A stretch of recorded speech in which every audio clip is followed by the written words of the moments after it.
എനിക്ക് പിന്നിൽ കാണുന്ന ഈ വലിയ ബിൽഡിംഗ് സമുച്ചയം ഇത് പ്രധാനമന്ത്രിയുടെ ആവാസ് യോജന പ്രകാരം പാവപ്പെട്ട ആളുകൾക്ക് വേണ്ടി പണിത് കൊടുത്തിരിക്കുന്നതാണ്. ഇത് ഒരുപാട് ബിൽഡിംഗ് ഉണ്ട്. എൻ്റെ പിന്നിൽ കാണുന്ന ഇത് മുഴുവൻ എനിക്ക് ഈ വീഡിയോയിൽ കവർ ചെയ്യാൻ ബുദ്ധിമുട്ടാണ്. മനോഹരമായി പണിത് സെക്യൂരിറ്റിയൊക്കെ ഉണ്ട്.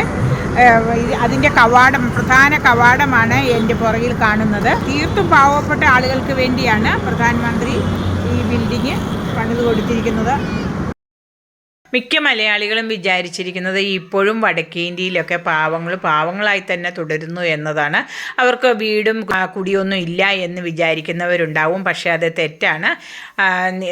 ഞാൻ കണ്ടെടുത്തോളം ഭോപ്പാലിൻ്റെ ഹൃദയഭാഗത്ത് 4 വരി പാതയുടെ സൈഡിലായിട്ടാണ് ഒരു ബിൽഡിംഗ് സമുച്ചയം തന്നെ സൃഷ്ടിച്ചിരിക്കുന്നത്. അതുപോലെ തന്നെ റേഷൻ കടയിലാണെങ്കിലും ഇപ്പോൾ കടല, പരിപ്പ്, പയറ് ഇങ്ങനെയുള്ള ധാന്യങ്ങളൊക്കെ തന്നെ അവർക്ക് കിട്ടുന്നത് കൊണ്ട് അവിടെ 8000 രൂപ ഒരു മാസം ഒരു സെർവൻറ്റിന് നമ്മൾ ശമ്പളം കൊടുത്താൽ പോലും അത് അവർക്ക് ധാരാളമാണ്, അവർക്ക് മിച്ചമാണെന്നാണ് പറയുന്നത്. കാരണം ദാരിദ്ര്യരേഖയിൽ താഴെയുള്ളവർക്കെല്ലാം ഫ്രീ ആണ് അവിടെ. പാവപ്പെട്ട ജനങ്ങൾക്ക് വേണ്ടി പ്രധാനമന്ത്രിയുടെ ഇത്തരം പദ്ധതികളൊക്കെ സാക്ഷാത്കരിക്കുന്നത് നമ്മൾ കൺമുന്നിൽ കാണുമ്പോൾ തന്നെ എനിക്ക് ഒരുപാട് സന്തോഷം തോന്നുന്നുണ്ട്. അപ്പം നമ്മുടെ പാവപ്പെട്ട ജനതയ്ക്ക് വേണ്ടി പ്രധാനമന്ത്രി ഒരുപാട് കാര്യങ്ങൾ ചെയ്യുന്നുണ്ടെന്നുള്ളത് സത്യം തന്നെയാണ് കേട്ടോ.